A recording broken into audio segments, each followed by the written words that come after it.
Hello, my name is Christina Nguyen, and today I just wanted to speak about some of my opinions and experiences growing up as a theater kid in the South. So, first and foremost, I just wanted to say that the theater isn't inherently a diverse space. It very much lends itself to a more white audience, just because the roles that are written are for white people, written by white playwrights. And I think that just stems from a more systemic issue of how much it costs to go see theater as well as to be a part of theater, which a lot of families of color don't have the luxury of participating in. And I also wanted to say that for me, growing up in the South already made me feel very marginalized, even if I didn't notice it right away. I think just going to school in general, I already knew and felt like I was different from everyone else just by the way that I looked. So I feel like I really looked to theater to really be that safe space for me. However, not all of my experiences in the theater world were necessarily positive. However, I wouldn't classify them as inherently racist, but I would definitely say that I have definitely felt certain microaggressions towards me just because I wasn't, that typical white student that a lot of my theater teachers saw. For example, I was cast as an Italian woman in one of my high school productions, and I had to do an Italian accent. I studied the role a lot and everything. And then when opening night came, the director told the makeup team to do my makeup a certain way to make my eyes look bigger. So I already know that there is a stereotype with Asians and small eyes, and I knew that already. However, I thought that me being cast as this role meant something bigger. It meant that my look didn't necessarily matter, and it just made me feel slightly uncomfortable just because my other castmates in that show were not given this sort of treatment. So it did make me a little bit confused on my identity and why I was cast in the first place if my look was actually an issue. I just wanted to say that I understand that there is a conflict of giving people of color a chance in roles no matter what they are written as versus sticking to what the playwright has intended in order to be authentic. And I personally believe that the only time that it should really matter to stick to the script and cast someone with the ethnicity as intended is only if the role in the story itself is someone of color or describing an experience of someone of color or an origin story of some sort of marginalized group. Because I think in general, most plays are written about life itself and the experience of what it means to be alive in general. And I think those could be cast, as any ethnicity. And I think that that's what it means to give BIPOC people roles and opportunities to really showcase their talents and abilities, just because unless the role is not specifically meant to describe a life of someone of color, I think that all of those roles are up for grabs.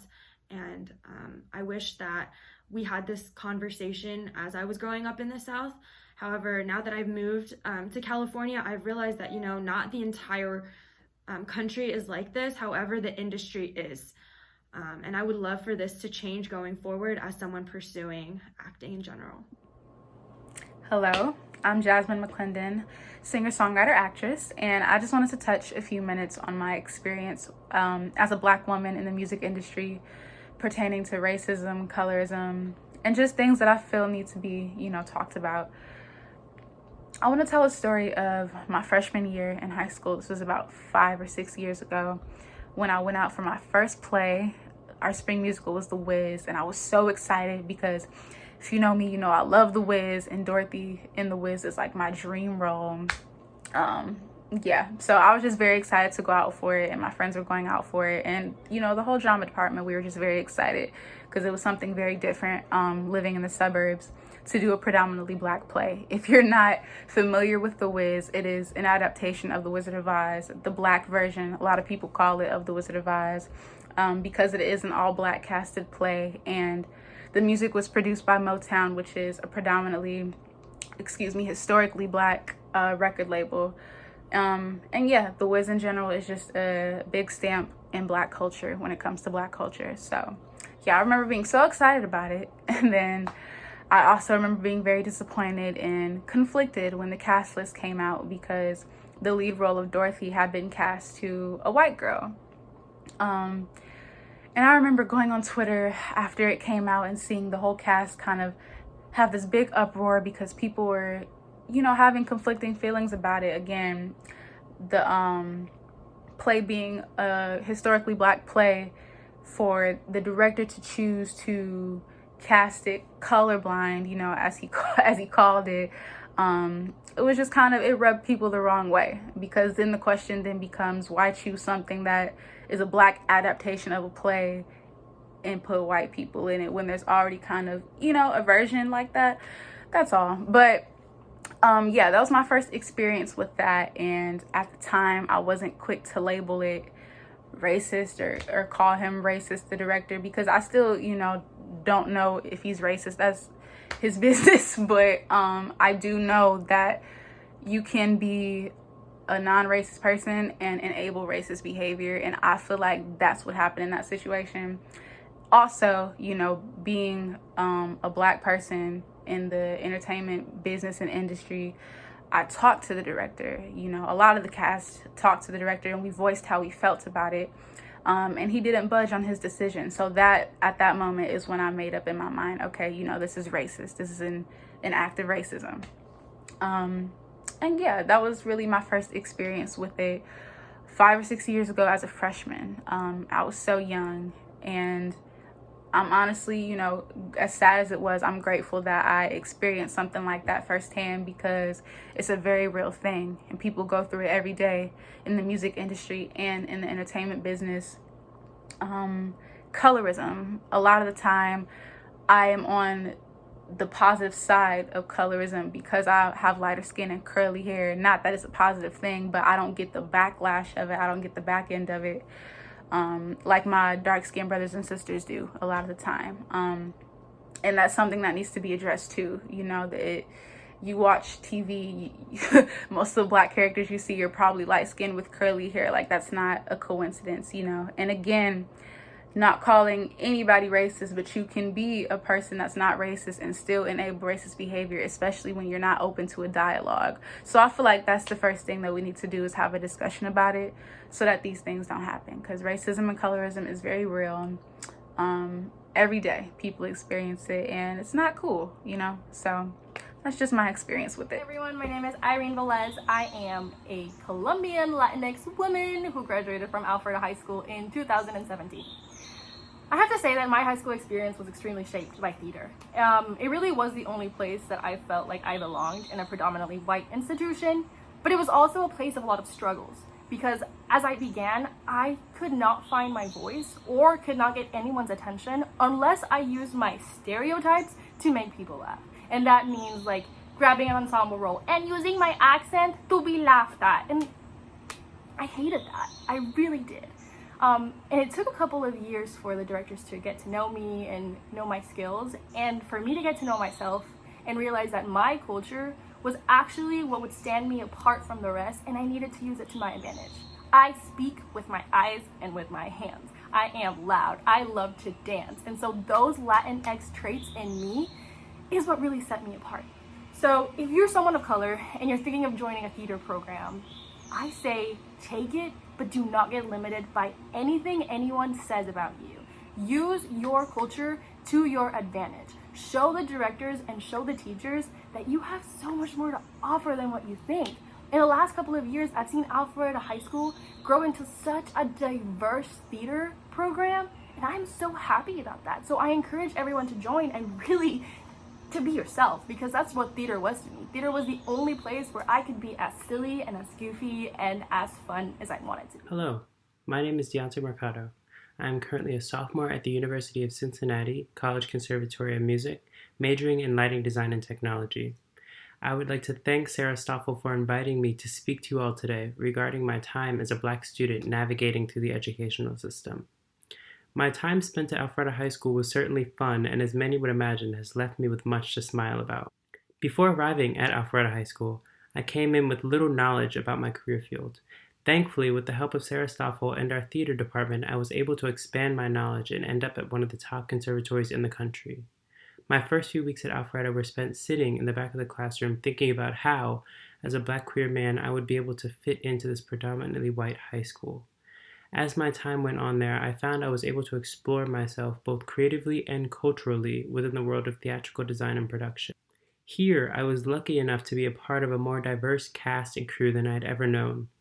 It was not until I competed at the International Thespian Conference where I was confronted with the truth that not many Black students were in my career field. Continuing on to my freshman year at college at TCM, I was faced with the same realization being one of 2 Black students in my major. Upon reaching out to other Black theater designers via social media, I was able to dissect much of my concern with being a Black artist within this predominantly white industry. With this came the discovery of many microaggressions I had faced over the years from friends, professionals, and teachers. I find that many times I do not face racism in the form of derogatory language, but in the disguise of kindness. In a recent interview with a production company, I was requested to do a series of 3 interviews, while requesting 1 interview from a white student with similar credentials from my very department. Continuing my interview process, the first 2 meetings were spent ensuring I was serious about the position. It was not until my 3rd interview I was able to dissect my portfolio with someone relevant to my position.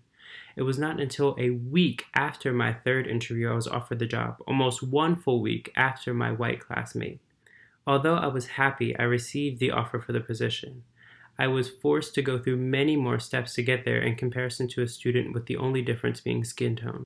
Something I feel could have helped with some of these unresolved experiences is being able to connect with more people who look like me, whether judging, teaching, or even giving advice. Being able to connect with a Black lighting designer could have allowed me to find the advice I was needed to proceed within an industry that is not always kind to people who look like me. Going through these stages of my life, I often feel I have lost valuable time and opportunities doubting myself, only because a group of people who did not look like me had not understood my true potential. Taking this into consideration, to any teacher, professional, or human being who is willing to put in the work to create an anti-racist environment, I would strongly recommend being open to listening.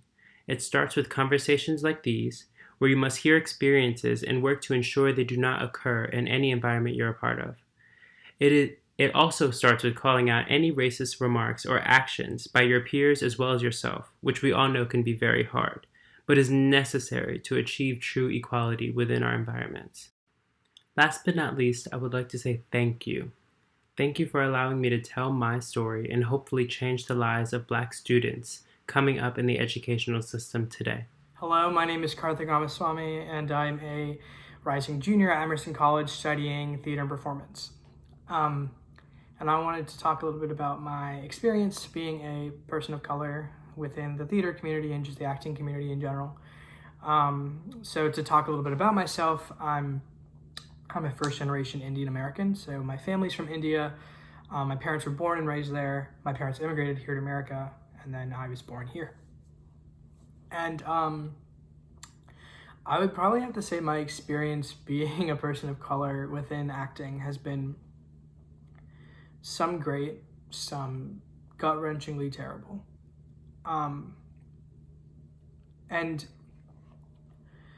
I think I've been very fortunate to have very positive situations within acting. For instance, I went to a very diverse high school program, at least, diverse. Like the fact that my high school program is considered diverse is I think a little laughable, but it sadly is the truth. That's what is considered diverse in acting. And I had some opportunities to get lead roles and whatnot, especially in my senior year. I was the lead in both shows, or at least I was the lead in one of the shows and I was a supporting lead in the other. And I know that there are so many people who looked like me who didn't have that opportunity. And I recognize that there is a place of privilege for that. And I wonder sometimes if maybe I went to a less diverse theater program where everyone was white except for me, I wonder if maybe I would have the same ability to, or I won't even say ability, the same opportunity to get some of the roles that I got. And I think that kind of brings me to like how I would say my experience is the most, and that is questioning. I feel like I'm constantly questioning if, you know, I'm good enough, if I'm getting this role or this opportunity because I'm talented for it, or if because someone wants to throw in, hey, we're not racist, we're trying to be diverse, here's our like token POC here. They're like the start of our show, like this is like the one role we gave them, haha, you see that's good, A+, you know. And I think in that regard it's kind of hard because, you know, at least in my instance, it's like I've had these opportunities where I've been the lead. For like senior year of high school, I played John Proctor in The Crucible. That's great. Like people who look like me probably don't ever have that opportunity. And I'm very, very fortunate and thankful to be given that opportunity. But also in high school, my sophomore year, I was cast as Sandeep Ragwal Padamadan in Legally Blonde. And I think that it just shows that like sometimes even when it seems like things are going to go your way a lot in acting, sometimes you do still feel reduced down to your skin tone. And you know, it's no different from high school to college to the professional world. And I think that's the thing. It's like when I've had those instances where I feel like I'm reduced down to my skin tone, that's when I question the most. And even when I get a great opportunity, I still am questioning. For example, I had the lovely like pleasure to get into every single acting school I applied to. Like just to name a few, I got into Emerson, Fordham, Pace, the Guthrie Theater Program, just name a few. And like I was fortunate to get into those. But also at every single audition I went to, they were talking about how they're really trying to champion diversity and how, you know, a lot of colleges are coming under scrutiny, especially for their theater programs, for not being diverse enough. And I remember getting my acceptances and having a peer who's white, who I think is extremely talented, auditioning for schools with me at the time, and that person didn't get into any of the schools I applied to. And to me, that was ludicrous, given the fact that I thought they were this exceptional actor. And it made me wonder, am I just filling some void of being this token POC so they can make their program more diverse? Or am I getting this because maybe I actually am just that talented? And I think that's the sad thing. It's like you're always going to be questioning whether you're good enough or not. I think very few people have the privilege to not be questioning it and also be a POC. You know, I think like if we're talking about people who look like me, the closest person in Hollywood that looks like me and is famous and makes a lot of money for it is Dev Patel. But like besides Dev, who's, you know, this, if I understand correctly, British Indian, I don't think there are really any other Indians that you could really point to me that have been as successful as him. You know, I don't think that he's probably questioning anymore, at least maybe he still is, and that's terrible for me to say that he's not because I can't own up to his experience. But I think that just shows that I feel like my white peers don't understand that when they get something, they don't have to question whether they got it because they were good enough or not. They don't have to question whether they got it because of their skin tone. They don't have to question whether they beat out someone because they're trying to fill up some void or whatever the hell. Like, they can just have the freedom to just play something. While with me, it feels like, you know, there are some shows that I have the privilege to be anyone who I want. Like, for example, Hamilton, where they purposefully colorblind cast. Like, that's the whole narrative and notion of the show. But if I were to go for something like American Idiot, where historically everyone who's played in that show has been white, I can't say that if I were to audition for any of the three guy leads there, if I were to get one, I definitely would be like questioning whether I rightfully got it, because all I've ever seen in those roles were white people. And I think that's what the really sad discrepancy is, and how I don't think my white peers know it all. At least the challenges that I go through with just always questioning. So yeah, I think that's something that I really want people to know. At least in my experience, like I said, good or bad, I'm always questioning whether I deserve it or not. And I think that's really, honestly sad. So, yeah. Hi, my name is Jessie Kirtley. I am a recent graduate of Roswell High School, and I'm going to talk about my experience of being a person of mixed heritage in high school theater. I am half Filipino and half Caucasian, and yeah, it's affected me in a bunch of different ways as I've navigated through my theater career. So my junior year, I was fortunate enough to get cast as the role of Mary Poppins in Mary Poppins, which was a very big deal for me because it had been a dream role for a very long time. And I had a wonderful director and a wonderful cast, and everything about the process was amazing. I think we put together a great show. And at the end of the day, I had a couple comments or silly little texts that said oh, cool, finally, Asian Mary Poppins. We love to see an Asian Mary Poppins, which didn't bother me because I am Asian. That's part of my heritage. But it was interesting that people pointed it out. Fast forward, I ended up winning the Schuler Award for leading actress for that role, and was fortunate enough to go to the Jimmy Awards. And at the Jimmy Awards, you get to perform a solo of your choice. And I had brought in I Found a New Baby from Bullets Over Broadway and The Movie in My Mind from Miss Saigon. I Found a New Baby is a role that's traditionally played by a white character, and the role from Miss Saigon is traditionally played by an Asian character.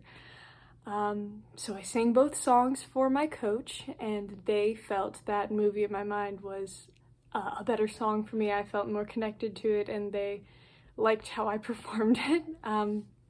So fast forward to the actual Jimmy Awards, I was selected to be a finalist, which was crazy, and I got to perform The Movie in My Mind from Miss Saigon on stage, and it was the most amazing experience. I will never forget getting to sing that 2-minute cut of that song on that stage, because it was amazing. It was the joy of theater, is what I do this for.